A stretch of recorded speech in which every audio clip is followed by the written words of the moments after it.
jeu. On vous présente les derniers jeux qu'on a essayés. On commence avec Superstore 3000, qui est un jeu pour 2 à 4 joueurs. Les parties d'environ 30 à 45 minutes pour 10 ans et plus. C'est un jeu d'optimisation de placement de tuiles. Dans Superstore 3000, le but, ça va être de créer un centre commercial et pour attirer le plus de clients possible et les satisfaire. Puis pour faire ça, mais à notre tour, on a deux choix. Soit qu'on prend une tuile dans le marché pour ajouter à notre magasin, ou qu'on choisit une tuile et qu'on la en fait, on la gagne en argent.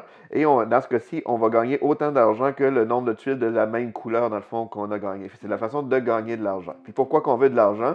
C'est que dans un principe de marché central comme ça, la tuile du bas, les deux tuiles du bas sont gratuites, mais plus qu'on monte ici, il va falloir payer de l'argent pour pouvoir gagner les tuiles. L'idée du jeu, c'est qu'on essaie, dans le fond, les tuiles rouges, ça va être des portes pour attirer des nouveaux clients. Parce qu'on voit les petits bonhommes qui sont debout sur les tuiles comme ça.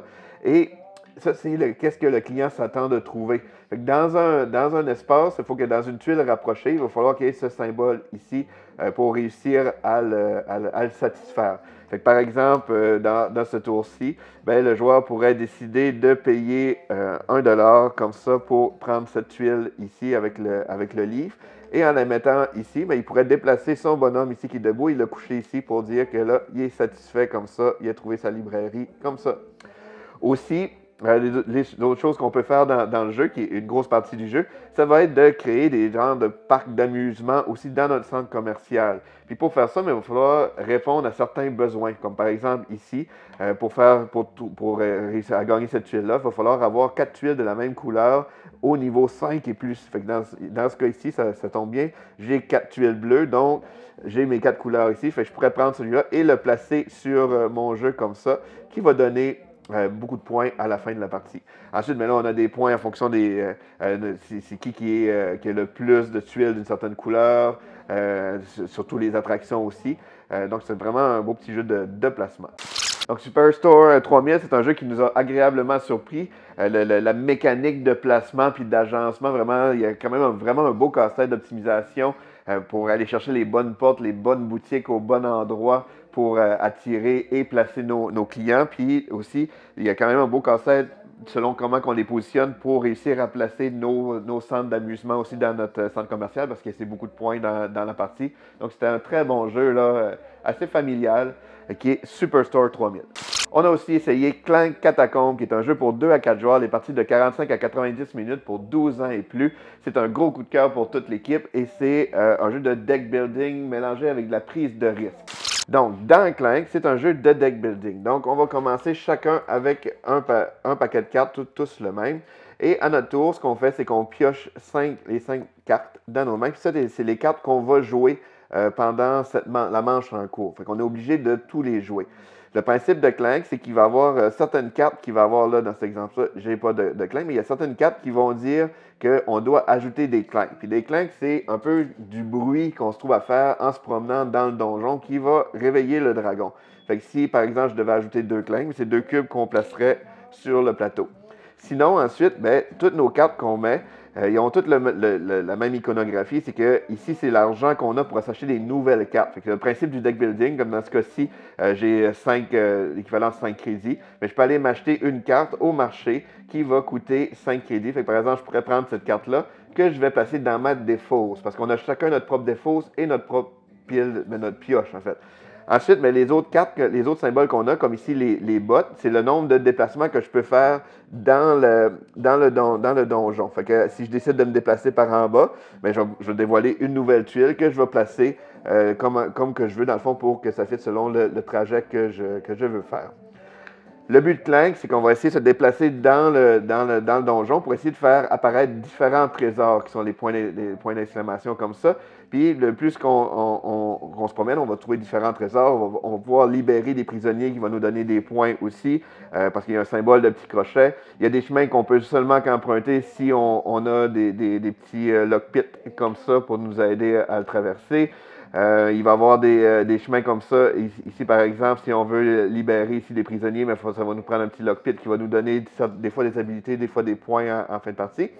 Et l'idée, c'est d'aller chercher un trésor et le ramener avant, sans mourir. Parce que là, à toutes les fois qu'on va tourner des cartes qui ont un symbole de dragon comme ici, ça veut dire que le dragon est actif. Fait qu'on va mettre tous les cubes qui ont été sortis pendant les différentes manches. On va piocher des cubes, ça va faire des dommages.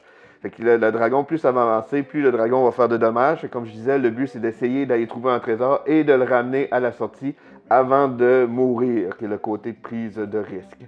Donc, c'est un jeu vraiment, vraiment le fun. Donc, Clank Catacombe, pour ceux qui connaissaient déjà le Clank original, la grosse différence de Clank Catacombe, c'est le fait qu'on découvre des nouvelles tuiles à mesure au lieu d'avoir un plateau déjà fait, ce qui amène beaucoup d'imprévisibilité, qui amène aussi de l'excitation aussi beaucoup. Il y a certaines personnes qui préfèrent l'original parce qu'on peut un peu plus prévoir nos coups d'avance. Mais moi, personnellement, j'ai vraiment aimé beaucoup les tuiles. Ça amène encore plus de gestion de risque. Puis ce qui fait aussi qu'il y a quand même aussi des mécanismes de portail qui permettent de mitiger un petit peu le risque. Puis ça peut arriver qu'on est loin d'un trésor, mais si on passe par des portails, ça nous rapproche. Donc il y a vraiment des belles mécaniques. Et le Clank Catacombe versus le Clank normal aussi, il y a plus de trésors. On vit un petit peu plus comme dans l'abondance aussi. C'est plus dangereux, mais il y a un petit peu plus d'abondance de richesse aussi. Donc c'est vraiment, vraiment un excellent jeu qui est Clank Catacombe. On a aussi essayé Tree Society, qui est un jeu pour 2 à 4 joueurs, 8 ans et plus. Les parties d'environ 45 minutes. C'est un jeu de gestion de combos. Donc, dans Tree Society, chaque joueur va avoir un petit plateau comme ça avec des fruits à vendre. Et l'idée, c'est de créer une nouvelle société. Et pour faire ça, mais ça va être de construire différents bâtiments, un peu comme ceux-là. En fait, tous ces bâtiments-là, c'est le même principe. C'est juste qu'ils ont des petites améliorations qu'on peut faire. À notre tour, ce qu'on va faire, c'est que premièrement, c'est qu'on doit vendre un fruit qui va être notre monnaie. Et la façon dont ça fonctionne, par exemple, choisi de vendre une pomme. Je vais compter toutes les pommes qui sont en jeu sur le plateau des joueurs ainsi qu'au marché central. Fait que dans ce cas-ci, j'aurai une pomme, 2, 3, 4. J'aurai 4 pommes, donc ça me donne 4 crédits que je vais pouvoir utiliser pour faire mes achats. On va placer ici comme ça. Ensuite, les achats qu'on va faire, c'est soit qu'on vient s'acheter une nouvelle carte en payant le prix de base qui est ici, qu'on va pouvoir venir placer sur notre jeu, soit qu'on améliore des cartes qu'on a déjà. Fait qu'il y a certaines cartes qui vont seulement nous donner des points pour la fin de la partie. Il y en a qui nous donnent des habilités tant que la carte est disponible sur notre jeu. Et quand on réussit à la compléter, mais ça va donner aussi des bonus de points ou des fois certaines habilités. Fait que quand elle est complétée, mais on la tourne et on la met dans notre jeu comme ça. À noter aussi que ce qui est le fun, c'est que, premièrement, les fruits qu'on décide de vendre, ils ont certaines fonctions aussi qui nous permettent des fois de gagner des fruits supplémentaires, parce qu'à tous les tours, on va quand même en gagner un, mais il y a certaines actions qui sont liées à ça, mais le gros des actions, c'est quand même sur les grosses cartes. Il y a des actions aussi qui nous permettent de mettre des jetons dans notre réserve, la petite boîte qui est ici, parce qu'à la fin de notre tour, on peut seulement garder 2 crédits qu'on n'aura pas utilisé. Fait que si, par exemple, j'ai fini mon tour puis il en restait 3 que je ne pouvais pas utiliser, mais je devrais en perdre 1. Tandis qu'il y a certaines cartes, certaines actions qui nous permettent d'en stocker dans la petite boîte qui permet de moins gaspiller. Donc, Tree Society, c'est un jeu d'optimisation, de gestion de combos, vraiment le fun. On a eu beaucoup de plaisir. Il est facile à prendre en main. Il y a une belle dynamique, très originale aussi. Il y a plein de cartes de toutes sortes. On ne met pas toutes les couleurs aussi dans une même partie. Fait que ça fait une belle variété d'une partie à l'autre. Donc, un très bon jeu qui est Tree Society.